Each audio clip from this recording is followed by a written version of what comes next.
All right, so this is 2-4 linear inequalities. Franklin. Yes. What does an inequality mean?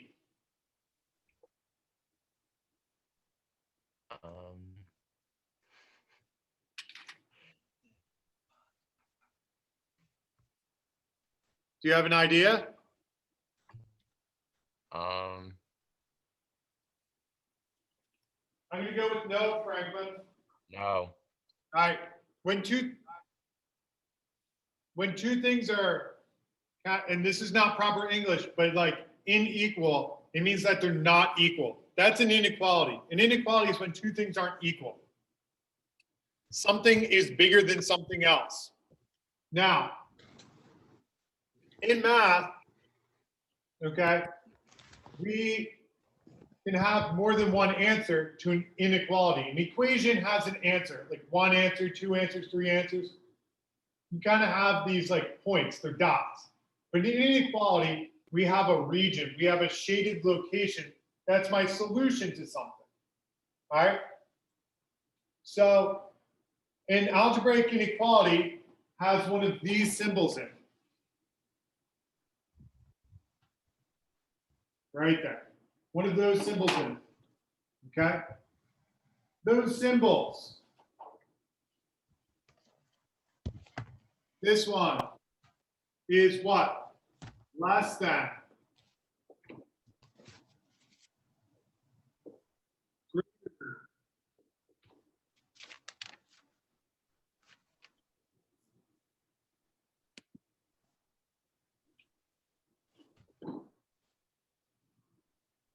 Then we have these symbols.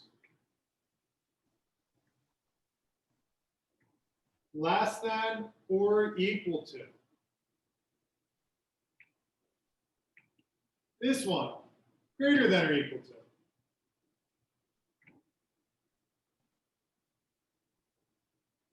And this is all kind of review. You've seen these before. But here's the thing. Now, I'm going to add some new stuff to it.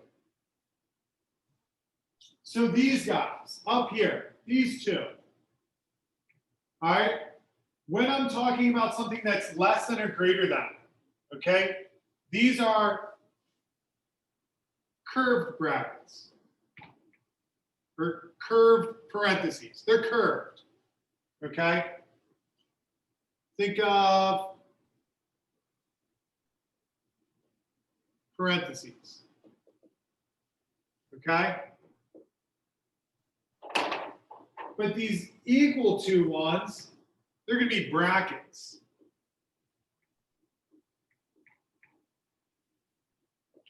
So do you guys remember open and closed circles, Miss Puckett? Yeah. Yeah, we're not using that anymore. And that's why this is confusing. It's just annoying. It's like you have something under your belt and you understand it. And now I'm just making your life a little bit more not interesting, but like annoying by changing it. And this is because we need to talk about intervals, okay? So with interval or set notation, we're going to use brackets. We're not going to use open and closed circles. So when something is closed and we have those lines under it, we're going to use these kind of, see these brackets right here? We're going to be using those type of brackets. And for open intervals, meaning your open circles, we're using those type of kind of grouping symbols. All right, and when I go ahead and I talk about the set notation, notice I'm using those same symbols right here and here. And I use it again here and here. And this allows me, because I can't do an open or closed circle with the notation, is to use the same kind of symbols in both aspects of my answer, graphically and notation-wise.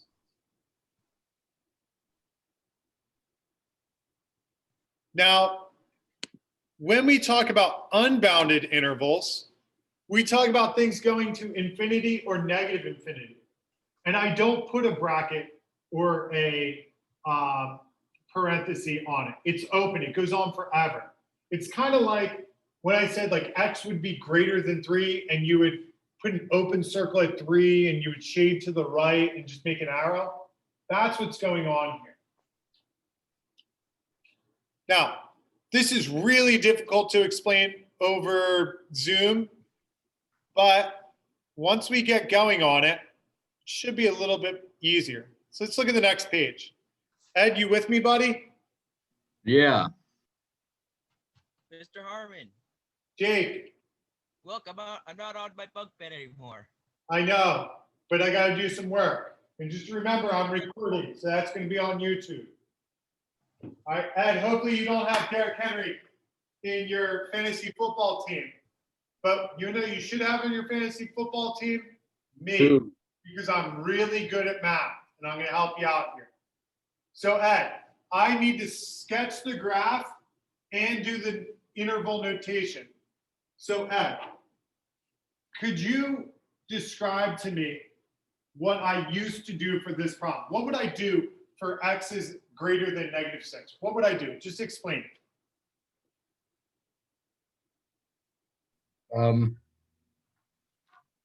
You would put X somewhere on the number line. Okay, Ed, let me help you out. First thing I need to do is number my number line, right?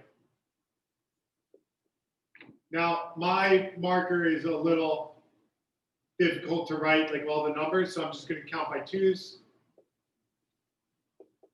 Ed, is this okay with you? Yes. All right. Now, Ed, where do I put that X? Where does it go?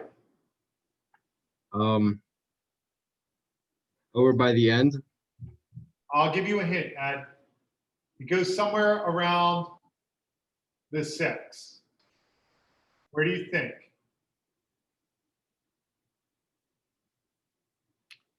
To the left of the 6, like the 10 or the 8. Ed, where does it go? To the -8. Ed, look at, do you see the screen? The -6. Yeah, it goes at the -6. Are you okay with that? Do you see that? Yes. Okay. Now, Ed, what type of circle would that get? Open or closed? A closed.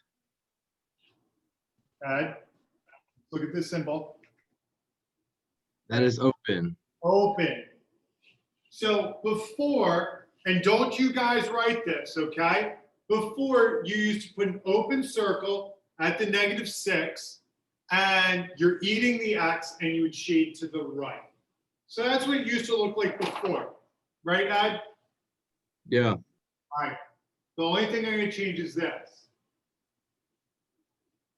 Notice this symbol right here. I told you got the parenthesis. So the parenthesis is at the -6, and it goes to the right.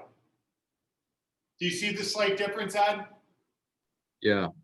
Now, when I'm doing the interval notation, okay, the parenthesis goes at the -6, right? You can see that. The parenthesis was right above the -6. Now, it goes on forever to the right. It doesn't stop. It goes to infinity. So I do -6, comma, infinity to represent what the graph is depicting right there. Weird, right, Ed? Yeah, very. Very weird. Lance. Yeah. Lance, describe to me what I used to do for big. So you like write like 2 somewhere on the number line. And then you put an open circle. What type of circle? Sorry, I couldn't hear you Closed over my AC. What type of circle? Closed. Closed circle, okay? So remember, don't write this. We used to put a closed circle, And then to the left. and I would go to the left because I'm not eating it. So that's what it used to be. Now, Lance, what will I do now? I think a bracket. Yeah, it's going to be a bracket. Now, the bracket opens to the left since we're going to the left. Now, here's where it's weird. I read from left to right. So it gets an open bracket because it's not closed. It goes on forever. And it goes from negative infinity all the way up to 2. And then the 2 gets the bracket. So this symbol meant parenthesis. And this symbol means bracket.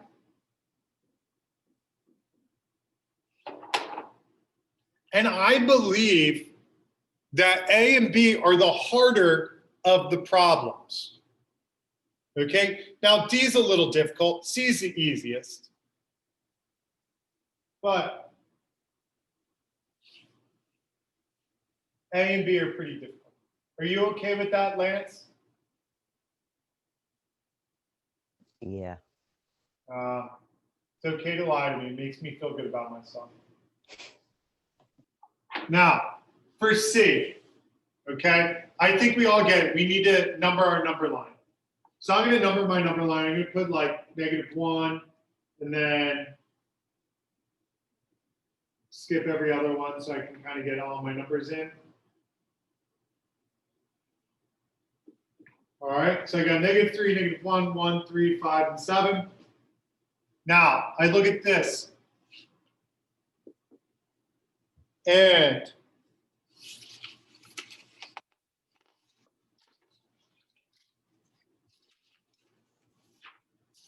Julia,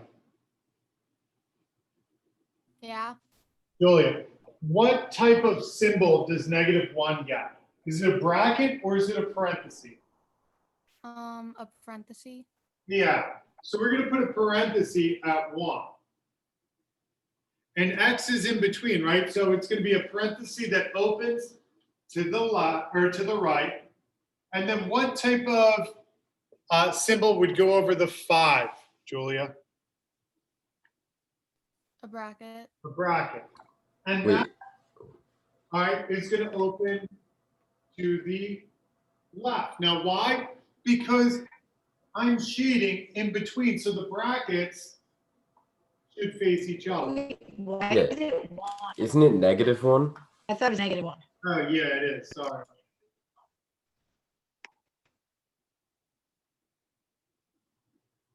But do you see how the brackets, do you see how I'm putting the brackets and the parentheses instead of opening closed circles? Does that make sense to you guys? Yeah. Yeah. Are you okay with that? All right. All right, so this was like, A was like a typical inequality. B was like a typical inequality. We had like yes, greater than, less than. C was an and inequality, okay? This was like an and. So this one's gonna be like an or inequality, right?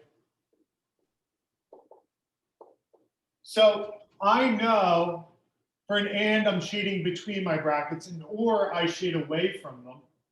So I already know these are going to be going like towards the outside. So let me put these numbers on here. Let's go 0, 2, 4, -2, -4, -6. All right, now I'm going to deal with this piece. Okay, so I have a bracket at -4, and I have to determine which way this bracket faces. Does it face to the right or to the left? And I notice I'm not eating the x. X is less than, telling me the bracket is going to open to the left. Now, with this piece, it's a parenthesis and it opens to the right. So it goes like that. Now, how do I do the set notation for and or inequalities? Well, and is easy. And is easy. I essentially take those brackets the way they were, okay? And I simply take those numbers where they were, the -1 and the 5. Do you see how I just picked up the brackets off my graph and put them down on my interval notation line? And that's it. I just put a comma in between the -1 and 5. The or inequality is a little bit more difficult in the sense that I have to combine like A and B together. So if I take the left piece, it's negative infinity, because that's what the arrow represents, that it's going to negative infinity, all right, to -4. That type of bracket. Or I have the curved bracket at 0, and we're going to positive infinity, curved bracket. Infinity will never get a square bracket. All right, you'll never get a bracket because we can never attain infinity. It's an unattainable number, okay? So whenever you have an infinity, it's always going to be a curved bracket.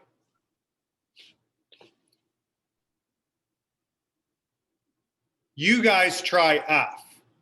I did A, B, C, and D. You guys try F.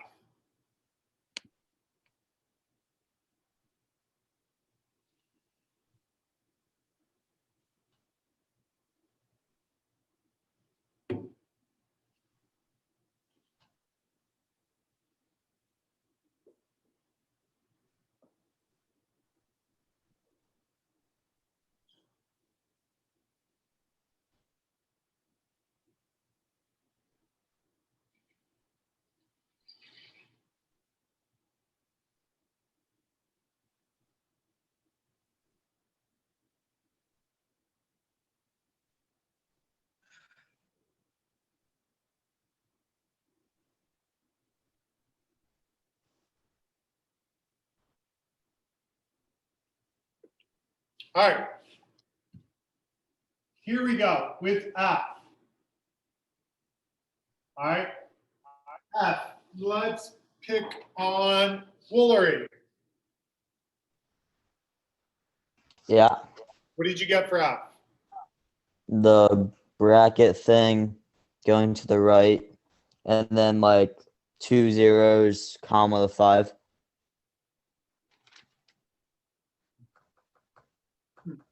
All right, describe to me your number line. Let's start there.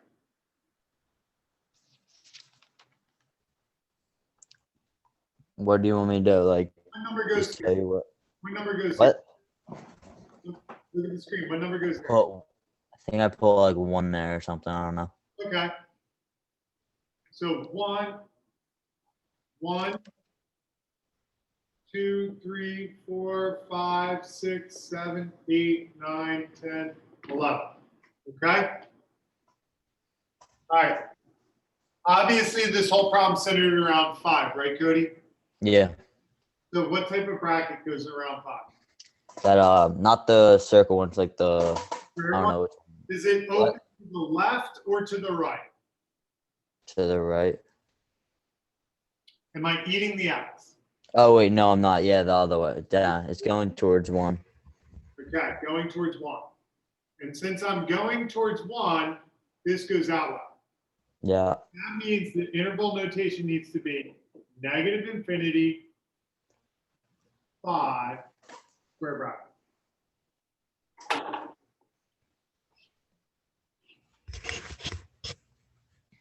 Are you okay with that? Yeah. Okay. All right.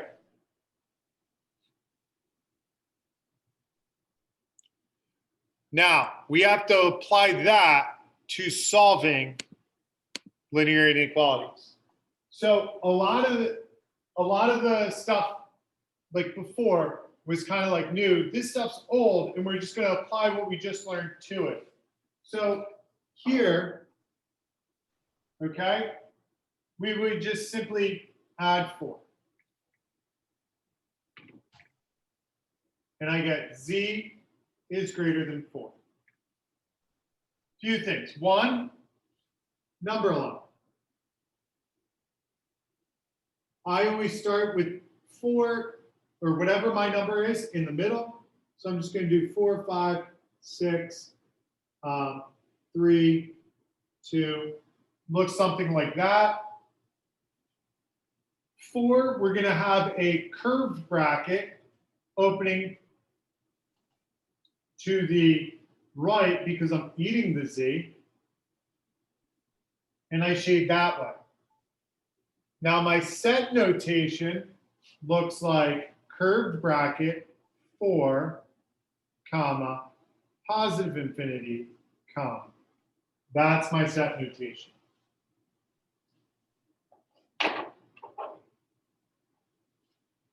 For a problem like B, I'm still trying to get my variable by itself. So I'm going to go ahead and solve this. Negative 3y minus 30 is greater than or equal to 4y plus 40. I'm going to go ahead and add my 3y to both sides.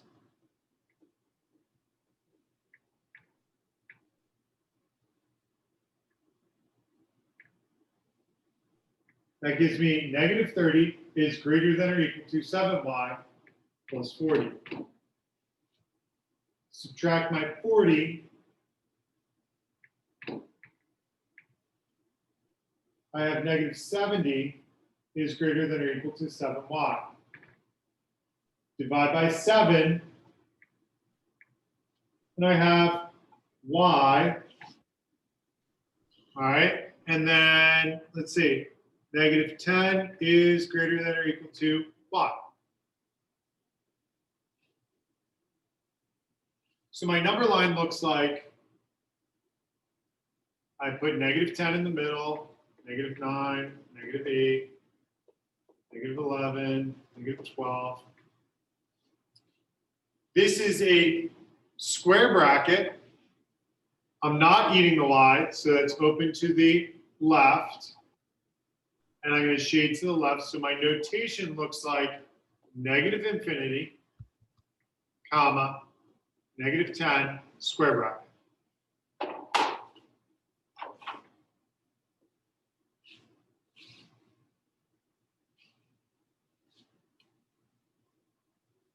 C, okay, put a star next to C. You'll see why in a second. Subtract 8, negative 3x is less than or equal to 12. Divide by negative 3. And I have x, flip my sign, okay, from here to here, flip, because I'm dividing by a negative, and I get negative 4.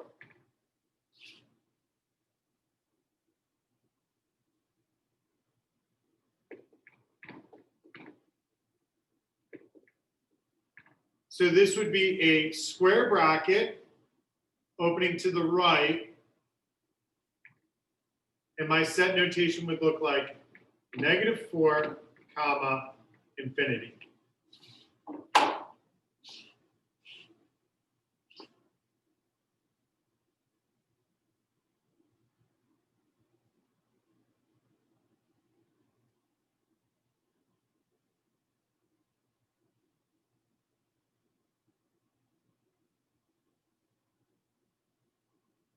Any questions there?